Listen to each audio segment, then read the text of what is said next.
esteja aqui, né? Porque a nossa fé aumenta, porque a palavra de Deus diz que a nossa fé vem pelo ouvir e ouvir da palavra de Deus. Então, que a nossa fé nesta manhã seja ativada, seja aumentada, né? Que caia no nosso coração a palavra do Senhor como terra fértil e venha germinar, né? A palavra de Deus diz que tudo que está escrito foi escrito para o nosso ensino, então que nós possamos aprender um pouco mais da palavra de Deus. Amém? Olha quanta criança. Amém. Vamos abrir lá em João 8, passagem conhecida, mas vamos meditar um pouco. João 8, do 1 ao 11.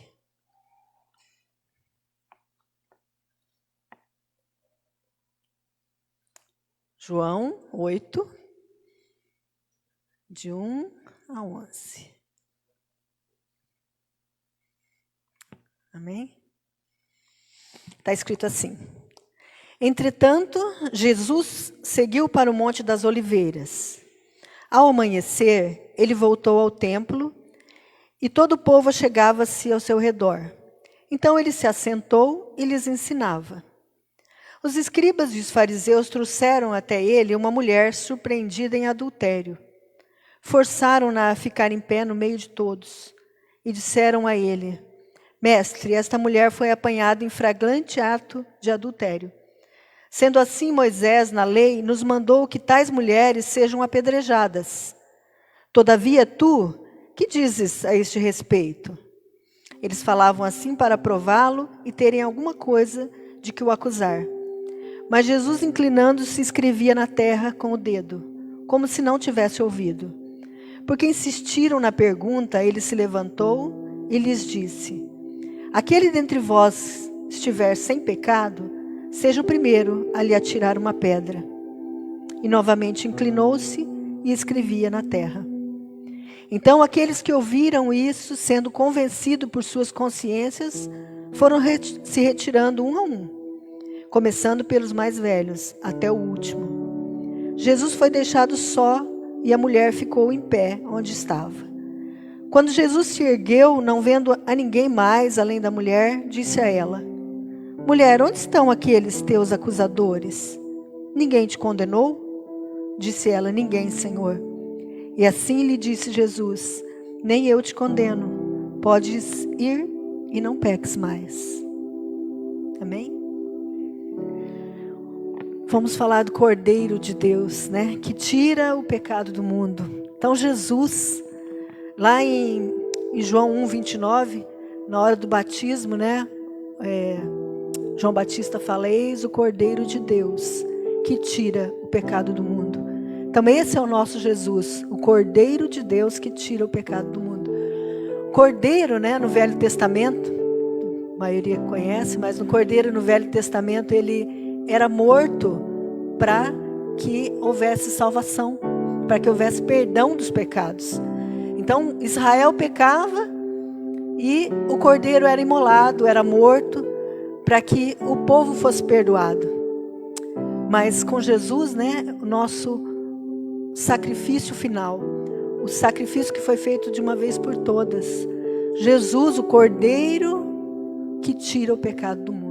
Quando ele morreu pela humanidade. Quando ele derramou o seu sangue, foi para que todo pecado fosse, né, apagado. Em Hebreus 9, 22 diz: sem derramamento de sangue não há expiação do pecado. Então Jesus é o Cordeiro de Deus que tira o pecado do mundo. Voltando lá no nosso texto, então, a mulher foi pega em pecado de adultério. E todo pecado, ele é condenatório, ele tem uma condenação, porque a Bíblia fala que o salário do pecado é a morte. Então o pecado, ele traz a morte espiritual. Ele separa o homem de Deus. Então o que faz o homem ficar longe de Deus? É o pecado, né? Ele tem uma condenação. Pecado no grego significa hamartia, significa errar o alvo, né? Então por isso que todo pecado, ele quebra o primeiro mandamento, que é amar a Deus sobre todas as coisas, né? Amar a Deus com todo o teu coração, toda a tua força, todo o teu entendimento, Então, todo pecado, ele quebra este mandamento, porque se você ama a Deus acima de todas as coisas, com todo o teu coração, todo o entendimento, você não vai pecar, não vai matar, não vai roubar, não vai desobedecer, não vai, fazer tantas coisas que, se você ama a Deus, você vai honrar a Deus. Então, o pecado é isso, o pecado é errar o alvo. Uma vez eu ouvi uma ilustração, eu nem lembro mais quem falou, mas é muito interessante. O pecado, algo que ilustra o pecado. Então eu vou falar assim, um bombom. Pensa num bombom de chocolate, bem bonito, todo enfeitado, todo aquele cheiro de chocolate gostoso, Um bombom lindo, recheado de cocô. Então por fora ele é cheiroso, bonito, apetitoso. Mas por dentro ele fede, é nojento e pode até trazer morte. Então pecado, quando você lembrar do pecado, você lembra de um bombom muito bonito, mas recheado de cocô. Por quê? Porque o pecado é isso, ele traz mau cheiro, ele traz morte espiritual. Mas em 1 João 1, 8, 9, diz que Jesus veio para convencer o mundo do pecado. Vocês pensam, falam assim, por que Jesus veio? Jesus veio para convencer o mundo do pecado. Porque o pecado faz separação de Deus com o homem. E a intenção de Jesus é salvar o homem. Então, para que ele veio? Ele veio para convencer o homem do pecado. Nós precisamos muitas vezes do Espírito Santo para nos convencer do pecado. E nesse texto eles pegaram a mulher e levaram ela. E ela estava mesmo em pecado. Você vai falar assim, coitada da mulher. Não, ela estava mesmo em pecado. Só que eles levaram ela julgando, Mateus 7, de 1 a 2 fala assim, não julgueis para que não sejais julgado. Porque com a mesma medida que você julgar, julgarão a vós. E todos os que estavam lá, eles levaram ela, mas todos eles tinham pecado, Tanto que eles foram convencidos. Se Jesus veio para convencer, quando Jesus falou ali, aquele que tiver sem pecado, atire a primeira pedra, houve um convencimento naqueles corações. Eles foram convencidos dos seus pecados. E jogaram, Mas pensa nessa mulher. Eles fizeram para essa mulher que tinha pecado o melhor que podia acontecer na vida dela. Ela era condenada à morte. Ela estava condenada a ser apedrejada. A lei na época falava que uma mulher pega em adultério devia ser levada para fora da cidade e apedrejada até a morte. Então existia essa condenação. Ela era uma condenada à morte. O que eles fizeram? Eles levaram a mulher aos pés de Jesus. Pensa bem. Em vez de matá-la, eles levaram ela no único lugar que ela poderia querer estar e que ela devia estar, aos pés de Jesus. 1 João 3,8 fala assim, aquele que vive habitualmente no pecado é do diabo, pois o diabo peca desde o princípio. Para isso o Filho de Deus se manifestou, para destruir as obras do diabo. Então é muito sério que ele fala, aquele que vive habitualmente no pecado. Quer dizer, o pecado na nossa vida, ele tem que ser só um desastre, um acidente, Porque aquele que vive no pecado, ele é do diabo. A Bíblia diz isso, a palavra diz isso. Mas o Filho de Deus, o Cordeiro de Deus, que tira o pecado do mundo, ele veio para destruir as obras do diabo. E o pecado, ele sem arrependimento, tem muitas consequências. Eu separei 3 aqui para a gente ver. Mas tem muitas consequências. Cada pecado tem uma consequência. Cada pecado leva a alguma coisa mais séria. Mas no Salmo 32, 3, ele vai falar sobre enfermidade. Enquanto guardei silêncio, consumiram-se meus ossos pelo meu bramido durante o dia todo. Vai falar que enquanto ele não se arrependeu, enquanto ele guardou o pecado, o salmista diz, ele sentiu os ossos dele, né, adoecendo. Então, o espírito triste, a Bíblia também em Provérbios fala que o espírito triste seca os ossos. Então, o pecado ele traz enfermidade no corpo. A falta de arrependimento, né? No Salmo 51:3 vai falar sobre a mente. Fala, pois eu conheço as minhas transgressões e o meu pecado está diante de mim. Tem uma outra versão que fala assim, dia e noite meu pecado fica na minha mente. Quer dizer, ele traz perturbação mental. O pecado, ele perturba a mente. E a falta de alegria, né? 51:12 vai falar, devolve-me a alegria da tua salvação e sustém-me com o espírito voluntário. Traz falta de alegria. O pecado faz separação de Deus com o homem, então ele traz tristeza, né? Então o contrário, né? O contrário de tudo. Com Cristo nós podemos ter saúde, mente sã e alegria da salvação, né? 3 coisas muito importantes. Nós temos a mente de Cristo, a mente sã, temos corpo curado e temos a alegria da salvação. Porque em 1 João 1:9 diz que se nós confessarmos os nossos pecados, Ele é fiel e justo para perdoar todos os pecados e nos purificar de qualquer injustiça. Por isso que, assim como aqueles homens levaram aquela mulher aos pés de Jesus, nós precisamos pegar o nosso pecado, seja qual for o nosso pecado, e levá-lo aos pés de Jesus. Porque só ali que há libertação, só ali que há salvação.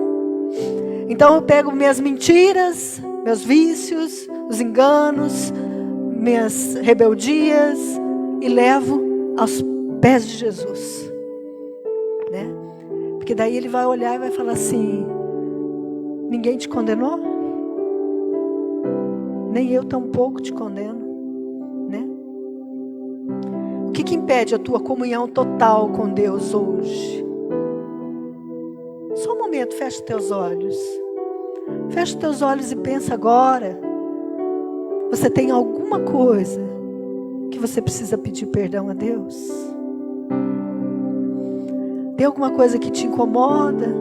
Que se você olhar agora para os olhos de Jesus, que nem aquela mulher que ficou lá de frente para Jesus, olhou nos olhos dele, do que você pediria perdão? Qual o teu pecado?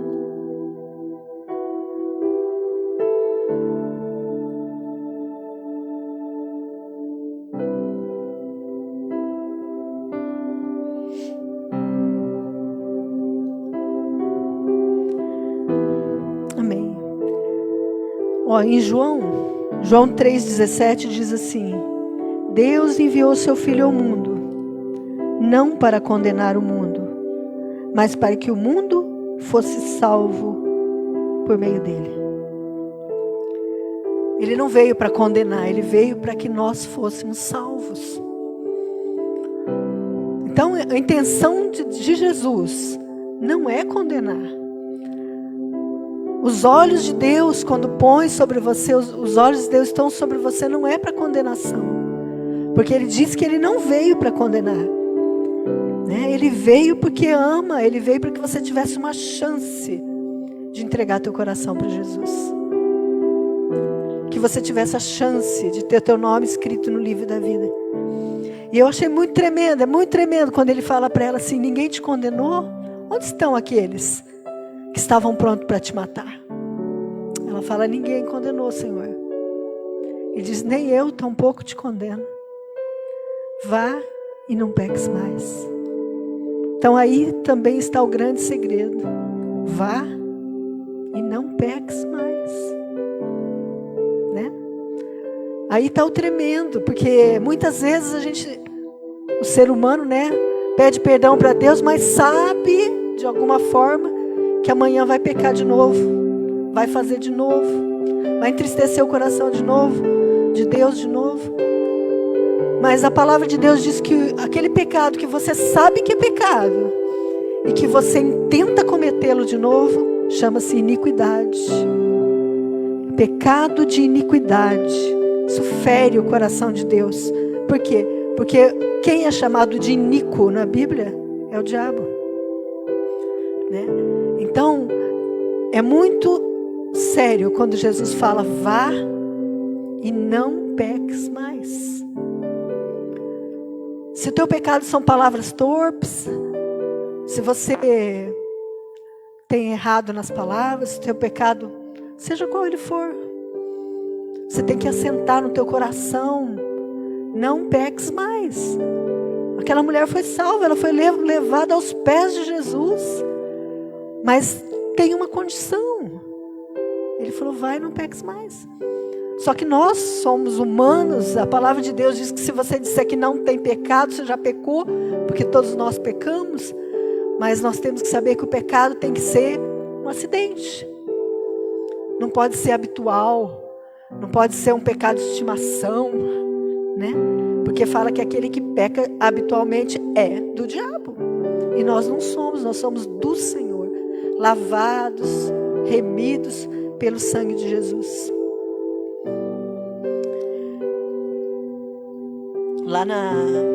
Quando ele fala também, ele é fiel e justo. Se você confessar o seu pecado, ele é fiel e justo para purificar o teu pecado e a tua iniquidade. Ele é fiel e justo.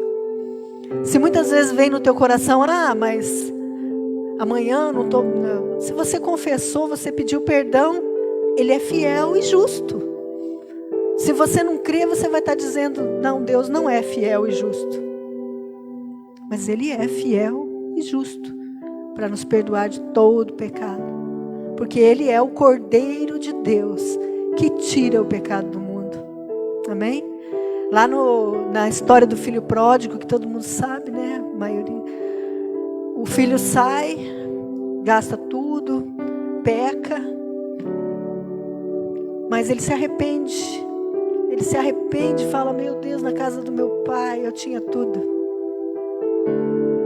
E ele resolve voltar, né? E o pai está lá de braços abertos. O pai está esperando o filho voltar. E o filho fala assim: pai, eu me arrependo, eu não sou mais digno. Mas o pai, ele restitui tudo para que aquele filho tenha a dignidade de filho. E é isso que Deus faz conosco. Toda vez que nós confessamos o nosso pecado, que nós apresentamos diante de Deus, ele restitui a condição de filho, né? Porque aquele que crê em Jesus, esse é filho. A Bíblia fala, porque muita gente fala assim: todos são filhos de Deus. Isso não é uma verdade. Todos somos criaturas de Deus. Mas filho de Deus é só aquele que crê em Jesus. Porque a palavra de Deus diz assim: se teu coração você crê e com a tua boca você confessar Jesus, será salvo. Então o que precisa fazer para ser salvo? As tuas atitudes têm que confessar Jesus. A tua vida tem que confessar Jesus. E você tem que crer e confessar Jesus. E será salvo, né? Então, não é complicado e nem é difícil. Porque o preço maior foi pago. O preço Jesus pagou, né? A salvação é pela graça, mas não é de graça. Foi pago um preço bem caro. O Cordeiro de Deus que tira o pecado do mundo morreu por mim e por você. Amém? Vamos nos colocar de pé. Feche os teus olhos.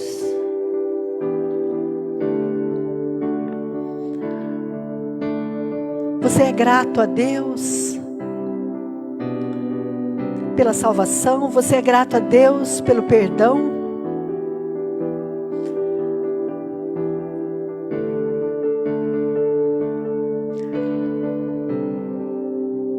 Você é grato a Deus pelo teu nome estar escrito no livro da vida? Porque vai chegar um dia em que o livro vai ser aberto e os nomes que estão no livro da vida serão chamados. Senhor, nós te damos graça por tão grande salvação. Te damos graça porque Tu és, Jesus, o Cordeiro de Deus que tira o pecado do mundo. Somos gratos porque nós pecamos, mas o Senhor é aquele que nos cobre, que o teu sangue nos cobre. Pedimos, Senhor, força para que nós possamos, ó Pai amado, confessar os nossos pecados e deixá-los, porque aquele que confessa e deixa, este é perdoado.